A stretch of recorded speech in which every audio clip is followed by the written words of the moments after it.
नमस्कार, मैं हूं आपके साथ मीनाक्षी रजत और आप देख रहे हैं 3 बजे की 3 बड़ी खबरें। सबसे पहले आपको ये बताती हूं कि वो कौन सी खबरें हैं जो आज हम आपके लिए लेकर के आए हैं। तो 3 बजे की 3 बड़ी खबरों में शुरुआत करेंगे हम उत्तर प्रदेश के संभल से। संभल में 48 साल बाद न्याय मिला है। जो काम पिछले 48 सालों में कांग्रेस, समाजवादी पार्टी, बसपा की सरकारें नहीं कर पाई, उसे आखिरकार योगी सरकार ने मुमकिन कर दिखाया। साल 1978 के संभल सांप्रदायिक दंगे में अपना सब कुछ खो देने वाले रामशरण रस्तोगी के परिवार के जख्मों पर आज मरहम लगा है। योगी सरकार ने इस पीड़ित परिवार को 100 वर्ग मीटर जमीन का पट्टा और प्रमाण पत्र सौंपकर इंसाफ की एक नई मिसाल पेश कर दी है। दूसरी बड़ी खबर महाराष्ट्र के पुणे से है, जहां टीसीएस विवाद के बाद अब हिंजवाड़ी की एक नामी आईटी कंपनी में हड़कंप मच गया। एक पूर्व महिला कर्मचारी ने आरोप लगाया है कि उस पर शादी और धर्म परिवर्तन का दबाव बनाया गया।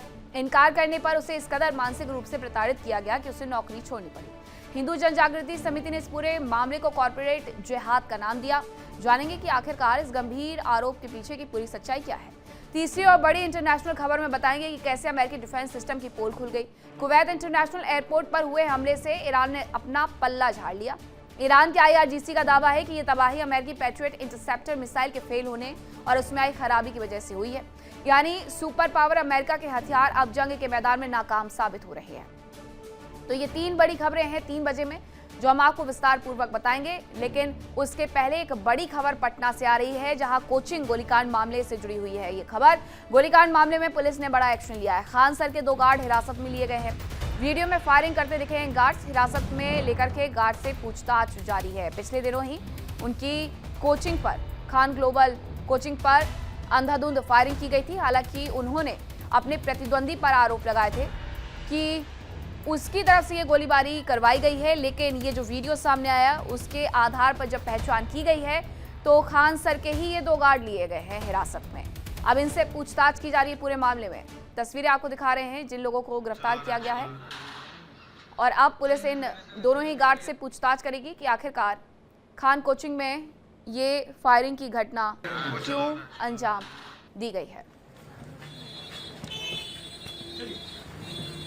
बार बार ये सवाल उठ रहे थे कि क्या बच्चों को अच्छी शिक्षा देने वाले खान सर सुरक्षित नहीं है, लेकिन अब जवाब ये कि दोनों ही गार्ड्स उन्हीं के हैं।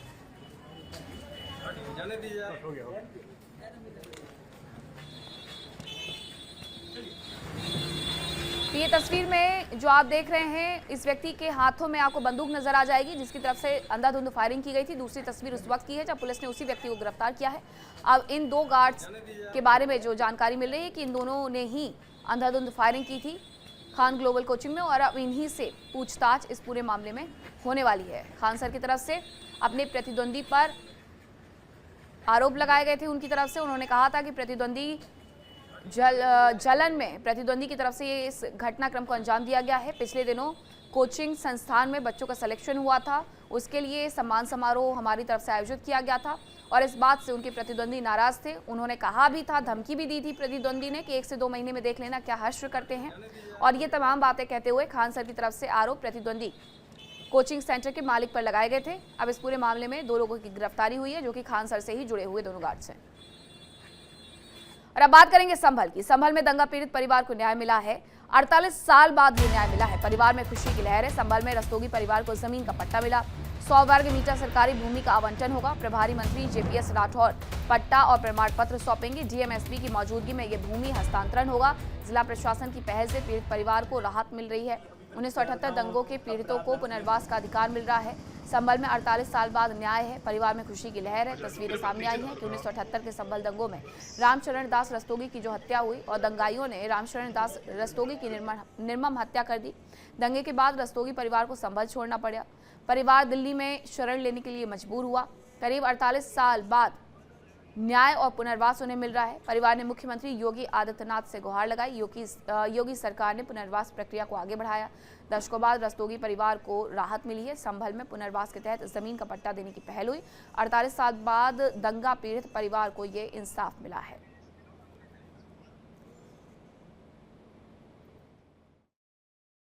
ऐसा है कि 1978 यानी कि अब से लगभग 48 साल पहले संभल में 100 से ज्यादा लोगों की जानें गई थी। यहाँ पर दंगे हुए थे, प्रायोजित तरीके से दंगे हुए थे, लोगों को जलाकर मारने की घटनाएं हुई थी। तब प्रशासन शासन मूक बैठा रहा और लोगों की जानें चली जाती रही। ऐसे लोगों को न्याय दिलाने के लिए हमने ऐसे लोगों के खिलाफ कार्रवाई की है जो लोग घटना में दोषी थे। उसके बाद उन परिवारों को राहत देने के लिए, उनको घर वापसी के लिए, उनका आशियां बनाने के लिए फिर से उनको भूमि आवंटित करें, ताकि यहाँ पर जो लोग छोड़कर चले गए अपने घर दुकान को, वो फिर से यहाँ पर पुनर्वापसी कर सकें और यहाँ पर सुकून की नींद सो सकें, चैन से रह सकें। इसके लिए सरकार ने ऐसे 100 से ज्यादा लोगों के लिए जमीनें यहाँ पर खोजी हैं और उनको 100 वर्ग मीटर तक का पट्टा देने का काम करें। आज उसकी शुरुआत। कोई इस चीज की, इस घटना की ना सुध ली। उस समय राम नरेश यादव जी उत्तर प्रदेश में मुख्यमंत्री हुआ करते थे और केंद्र में मुरारी देसाई जी प्रधानमंत्री थे और नेता विपक्ष इंदिरा गांधी थी केंद्र की सरकार में। और जो उत्तर प्रदेश की उस समय की सरकार थी, उन दोनों ने कोई सुध नहीं ली। अपनी माता जी के साथ में योगी जी के आवास पर गया और अपना दर्द उन्हें बताया कि इस तरीके से मेरे दादाजी का कत्लेआम हुआ था और किस तरीके से बेरहमी से उन्हें मार के उनकी हत्या हुई थी। तब उन्होंने इस मामले को गंभीरता से लेते हुए संभल शासन प्रशासन को हमारा पत्र फिर से वापस करा और फिर उसमें जांच हुई। जांच होने के बाद में जो भी निकल के सामने आया, फिर हमें आवास ये भूमि हमें उपलब्ध कराई जा रही है। शासन प्रशासन का धन्यवाद करती हूँ। माननीय योगी जी का बहुत बहुत धन्यवाद करती हूँ और संबल की शासन प्रशासन को भी जिन्होंने सहयोग करा हमारे लिए, मैं उनका भी बहुत बहुत धन्यवाद करती हूँ। और ज्यादा जानकारी के साथ हमारे सहयोगी राजन सोनकर जुड़ गए हैं। राजन, परिवार की तरफ से बताया गया कि 48 साल तक किस तरीके से वो इंसाफ के लिए दर दर भटकते रहे, लेकिन अब जाकर के उन्हें इंसाफ मिला है। योगी सरकार को धन्यवाद भी वो दे रहे हैं। अब आगे क्या? हाँ बिल्कुल, देखिए जिस तरीके से सन 1978 में दंगे को अंजाम दिया गया था, सैकड़ों लोगों की हत्या की गई थी निर्मम तरीके से। वही उनके जो परिवार के लोग थे, पीड़ित परिवार थे, वो यहाँ से पलायन करके कहीं और रह रहे थे क्योंकि उन्हें अपना जीवन चलाना दी जा रही थी। इससे परेशान पीड़ित परिवारों ने अपने आशियाने, अपने घरों को छोड़ दिया था। वही देखिए कहीं ना कहीं सरकार की जो योजना थी, सरकार की जो मानसिकता थी और सरकार से जो उम्मीदें थी, परिवार की पूरी होती हुई नजर आ रही है। जाने के बाद में देखिए इन्हें 100 मीटर की जो जमीन है वो आवंटित की गई है, क्योंकि शासन से इन्होंने अनुरोध किया था, मुख्यमंत्री से खुद जो मृतक थे राम शरण जी के जो पोते थे वो मिले अपनी माता के साथ, उन्होंने अनुरोध किया, उन्होंने अपनी सारी बातें कही। देखिए किस तरीके से सरकारें बदली, क्या से मुख्यमंत्री रहे, समान शासन रहे, लेकिन कहीं ना कहीं उन्हें न्याय नहीं मिल पाया। और आप देखिए जब योगी आदित्यनाथ की सरकार है तो कहीं ना कहीं उन्हें उम्मीद मिली, भरोसा मिला, न्याय मिला और उन्हें 100 वर्ग मीटर की जमीन जो है वो प्रशासन मुहैया करा रहा है। और देखिए बड़ी खुशी की बात है कि जिस तरीके से यहाँ से परेशान होकर समझ से वो दिल्ली जाकर रह रहे थे, दिल्ली में उन्होंने शरण ली थी, अब वो दोबारा अपने घर वापसी कर रहे हैं। एक बहुत बड़ी उम्मीद जो थी वो उनकी कहीं ना कहीं कामयाब होती हुई नजर आ रही है। भाई सरकार धन्यवाद कहते हुए नजर आ रहे हैं। देखिए 1978 में जिस तरीके से दंगे को अंजाम दिया गया था, सैकड़ों लोगों की निर्मम तरीके से हत्या की गई थी, उसका कहीं ना कहीं न्याय एक परिवार को तो खास तौर से ये मिलता हुआ नजर आ रहा है। अब अन्य परिवारों को भी देखना है कि किस तरीके से उन्हें न्याय मिलेगा। तो फिलहाल पीड़ित परिवार जो है देखिए इंडिया डेली के माध्यम से राजन, अभी और बहुत सारे परिवार हैं जो कि उस पूरे दंगे में पीड़ित थे। 1978 की फाइल को लेकर के मुख्यमंत्री योगी आदित्यनाथ हमेशा जिक्र करते रहते हैं कि अगर फाइल खुलेगी तो फिर पता चलेगा कि आखिरकार कितने परिवारों को सताया गया था। अभी कुछ और परिवार भी बाहर आकर के इस तरीके से दावा कर सकते हैं। बिल्कुल, देखिए जब सैकड़ों लोगों की हत्याएं की गई और जब लगातार फाइलें इसकी खुलेंगी तो लाजमी है शासन किसका चल रहा है, योगी आदित्यनाथ का, जो अपने देश में अपराध को बिल्कुल भी बर्दाश्त नहीं करते, क्योंकि उन्होंने सरकार मिली तो या फिर अपराध, लेकिन उनका शासन भले ही ना 40 साल के समय में, लेकिन उनका आज भी यही दौर है। जब भी फाइलें खुलती है तो लाजमी है उन्हें सजा होना और कार्रवाई होना बिल्कुल लाजमी तय मानी जाएगी, क्योंकि जिस तरीके से उन्होंने हत्याओं ठीक है राजन, बहुत धन्यवाद आपका तमाम जानकारी के लिए। खबरों में आगे बढ़ेंगे, बात करेंगे पुणे की आईटी कंपनी ने कंपनी को लेकर के बड़ा खुलासा हुआ। टीसीएस के बाद आईटी कंपनी में कॉर्पोरेट जिहाद का आरोप लगा है। महिला कर्मचारी की वीडियो खुलासे से हड़कंप मचा है। धर्मांतरण के आरोपों से आईटी कंपनी कटघरे में नजर आ रही है। तो पुणे के बाद पुणे की एक कंपनी में दरअसल पहले नासिक से एक मामला सामने आया था जिसमें आरोप लगे थे कि हिंदू महिलाओं के साथ जबरदस्ती की कोशिशें की गई है, यौन शोषण करने की कोशिशें की गई और इतना ही नहीं, धर्मांतरण भी करवाने की कोशिशें की गई थी। अब ऐसा ही एक मामला महाराष्ट्र में पुणे से सामने आया है, जहां पुणे की आईटी कंपनी में बड़ा खुलासा हुआ। टीसीएस के बाद आईटी कंपनी में कॉर्पोरेट जिहाद के आरोप लगे हैं। महिला कर्मचारी सामने आई, उनकी तरफ से पूरी प्रेस कॉन्फ्रेंस की गई, जिसमें उन्होंने आरोप लगाए हैं कि किस तरीके से उन पर धर्मांतरण का दबाव बनाया जा रहा था। और इसके साथ ही धर्मांतरण के आरोपों से आईटी कंपनी अब कटघरे में। पूरे मामले में एफआईआर दर्ज कर ली गई है और इसी के साथ साथ अब कंपनी को नोटिस भी भेज दिया गया है। बताया ये जा रहा है कि जो एसआईटी टीसीएस मामले को देख रही थी, वही इस पूरे मामले को भी देखेगी। मेरे साथ अप्रैल के महीने से शाहीना रफ़ीक नाम की एक लड़की जो मेरे साथ काम करती थी, मेरे अंडर काम करती थी, उसने मुझे बार बार धर्म चेंज करने के लिए और अपने मुस्लिम धर्म को अपनाने के लिए बार बार कॉल पे बोला है। और बार बार मुझे ये कहती थी कि अगर आप मुस्लिम धर्म अपना लेंगी तो आपको पैसे भी अच्छे मिलेंगे, आपकी जो लाइफ बिखरी हुई है वो अच्छी हो जाएगी।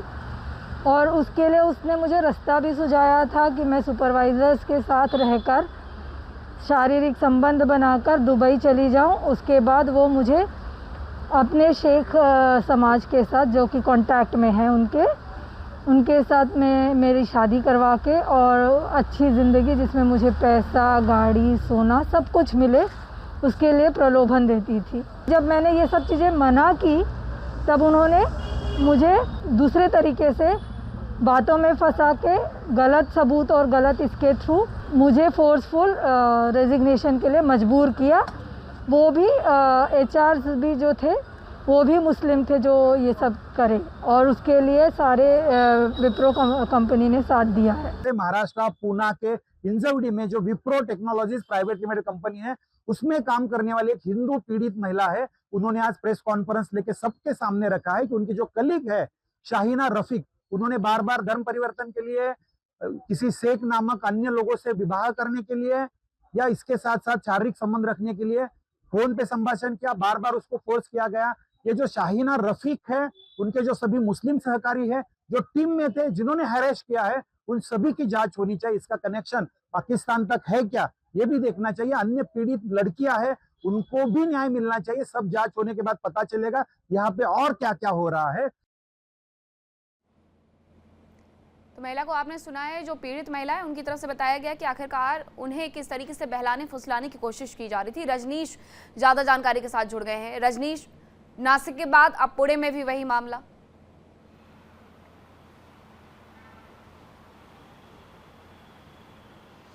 देखिए, अब ये जो धर्म परिवर्तन का ये जिहाद है वो गली कूचों से निकलकर अगर बात की जाए तो कॉर्पोरेट जिहाद बन चुका है। पहले पुणे के जो नासिक में टीसीएस वाला मामला सबको पता था, और अब ये हिंजवाड़ी में जो ये पूरा मामला सामने आया है, इसको लेकर जो है विप्रो टेक्नोलॉजी का ये पूरा मामला बताया जा रहा है। जिस तरीके से पीड़िता ने जो बताया प्रेस कॉन्फ्रेंस की, उसमें साफ तौर पे आरोप लगाया कि रफीक नाम का एक शख्स है कंपनी में जो लगातार धर्म परिवर्तन के लिए उस पर दबाव बना रहा था, साथ ही कई तरह के प्रलोभन दे रहा था। जब उसने ऐसा नहीं किया तो उससे मजबूरन जो है किया गया कि वो कंपनी से इस्तीफा दे दे, जिसके बाद कंपनी से इस्तीफा देने के बाद महिला ने पुलिस को शिकायत की और पुलिस ने अब कंपनी को नोटिस इशू कर दिया है जवाब देने के लिए। इसके अलावा महिला ने यह भी आरोप लगाया कि रफीक नाम के शख्स ने उसको मजबूर किया था कि वो कंट्री हेड, जिसका नाम रामकुमार बताया जा रहा है, उसके साथ संबंध बनाने के लिए भी मजबूर किया था। जब उसने ऐसा नहीं किया तो उसे तरह तरह से प्रताड़ित किया गया, मानसिक रूप से प्रताड़ना दी गई और उसके बाद उसे मजबूर किया गया, ऐसे हालात पैदा किए गए कि वो रिजाइन कर दे। जिसके बाद जब उसने रिजाइन कर दिया तो उसके बाद भी तमाम चीजों को पूछा गया महिला की तरफ से कि उसका कारण क्या है, क्यों रेजिग्नेशन उससे लिया जा रहा है। तो ये मामले में भी उसको कोई जवाब नहीं दिया गया, रेजिग्नेशन वाले मामले में भी उसको कोई जवाब नहीं दिया गया कि उससे रेजिग्नेशन आखिर क्यों लिया जा रहा है। फिलहाल पूरा मामला अब तफ्तीश का है। जो पुलिस ने जो विप्रो टेक्नोलॉजी है उसको नोटिस इशू कर दिया। नोटिस का जवाब देने के लिए अब विप्रो टेक्नोलॉजी के जो अधिकारी हैं, जो ऑफिसर्स हैं, वो अब देखने वाली बात होगी कि क्या जवाब देते हैं पुलिस के इस नोटिस। रजनीश, इस पूरे मामले में यह भी बताया जा रहा है कि टीसीएस में जो हुआ था, जो एसआईटी गठित की गई थी, वो एसआईटी इस पूरे मामले में जांच में सहयोग भी कर सकती है और उसी तरीके से जांच करेगी जैसे टीसीएस मामले में की थी।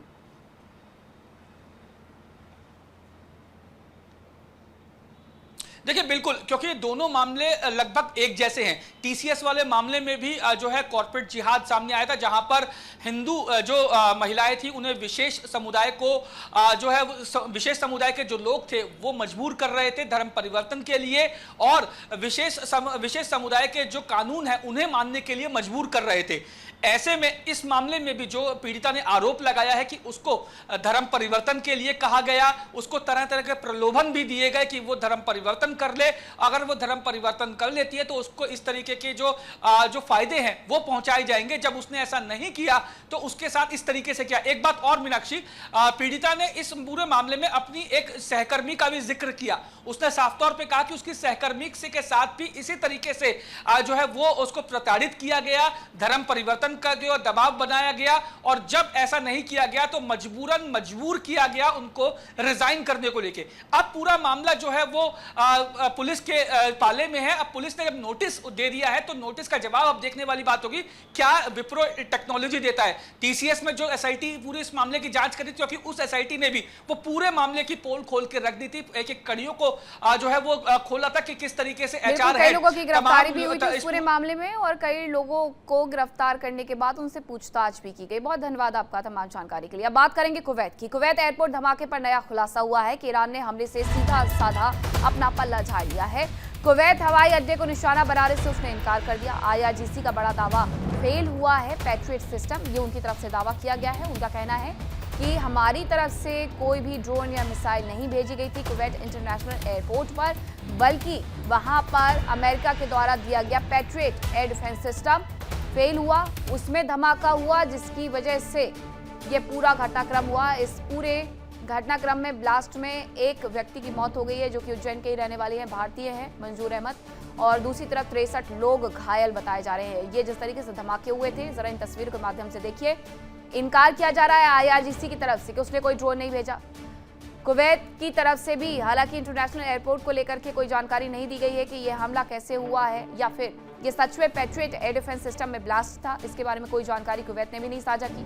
कुवैत की तरफ से ये जरूर बताया गया था कि अमेरिकी अड्डे जो बने हुए हैं, सैन्य बेसिस जो बने हुए हैं, उन एयरबेस की तरफ जो मिसाइल और ड्रोन भेजे गए थे ईरान की तरफ से, उन्हें हमने मार गिराया था। लेकिन ये इंटरनेशनल एयरपोर्ट पर जो धमाके हुए हैं उसके बारे में कुवैत कुछ भी कहने से अभी साफ इनकार कर रहा है। दूसरी तरफ ईरान ने अपना पल्ला झाड़ लिया है। आईआरजीसी का कहना है कि ये उसने नहीं किया है, अमेरिका का पैट्रियट एयर डिफेंस सिस्टम था जो कि फट गया है।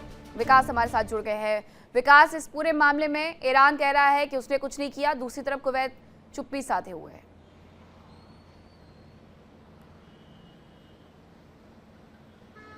आप दोबारा रिपीट करेंगे क्वेश्चन प्लीज? बिल्कुल, ईरान की तरफ से ये कहा जा रहा है कि उसने ऐसा कोई हमला कुवैत इंटरनेशनल एयरपोर्ट पर नहीं किया। दूसरी तरफ कुवैत ने भी इस पूरे मामले को लेकर के कोई बयान जारी नहीं किया है। जी बिल्कुल, देखिए लगातार जब ठीक है विकास, आपकी आवाज नहीं आ रही है, दोबारा से आपसे जुड़ने का प्रयास करते हैं। तब तक दर्शकों को खबर बताती हूं कि किस तरीके से ये जो दो तस्वीरें सामने आई हैं, आप समझ सकते हैं कि इंटरनेशनल एयरपोर्ट पर कितना बड़ा धमाका हुआ है। उस वक्त वहां पर जो लोग भी मौजूद थे उनमें अफरा तफरी का माहौल था। कुछ लोग गाड़ियों में मौजूद थे, वो गाड़ी अपनी लेकर के वहां से भागते हुए नजर आए हैं। ये दो तस्वीरें दिखाने के लिए, बताने के लिए काफी है कि इंटरनेशनल एयरपोर्ट किस तरीके से टर्मिनल 1 ये बताया जा रहा है जो कि पूरा तबाह हो गया है। ये ओवरव्यू तस्वीरें देखिए, ये कुछ इस तरीके से हमला हुआ है कि ऊपर से कोई मिसाइल या ड्रोन गिरा है जिसकी वजह से नीचे सब कुछ तबाह हो गया है। एक व्यक्ति की मौत हो गई, भारतीय थे, उज्जैन के रहने वाले थे, मंजूर अहमद। लगातार दूतावास संपर्क में बना हुआ, उनके परिजनों के साथ भी 63 लोग घायल बताए जा रहे हैं। अंदर की तस्वीरें भी सामने आई हैं कि किस तरीके से पूरा एयरपोर्ट जल करके खाक हो गया है। जी विकास। जी बिल्कुल, देखिए लगातार अब ये बात कर रहे हैं कि जब से युद्ध शुरू हुआ है तब से देखा गया कि यूएई, कुवैत, इनके जो बेसिस है वहां पर जो है ईरान की तरफ से कि हमारा हमला नहीं था, ये उनकी ही मिसाइल थी, उनका ये एक इंटरसेप्टर था जो गलती से वहां गिर गया है। और ऐसे में आप देखिए बयानबाजी छोटे से, लेकिन कहीं ना कहीं हमला तो हुआ है, लोग निर्दोष मारे गए हैं। लगातार हम चाचा यही बात करते आ रहे हैं कि आप लड़ाई कर रहे हैं, लड़ाई कीजिए, जहाँ पे डिफेंस फोर्सेज है वहां पर, जिससे पहले भी बेस कैंप पे हम वहां पर आप हमले कर रहे हैं, लेकिन निर्दोष लोगों को निशाना बनाना किसी भी तरह से ठीक नहीं था। और ऐसे में भारत ने भी इसमें चिंता जताई है। बाकी देशों को भी सामने आना होगा, क्योंकि देखिए लड़ाई जो है इस समय देखा जाए तो IRGC और US के बीच में है।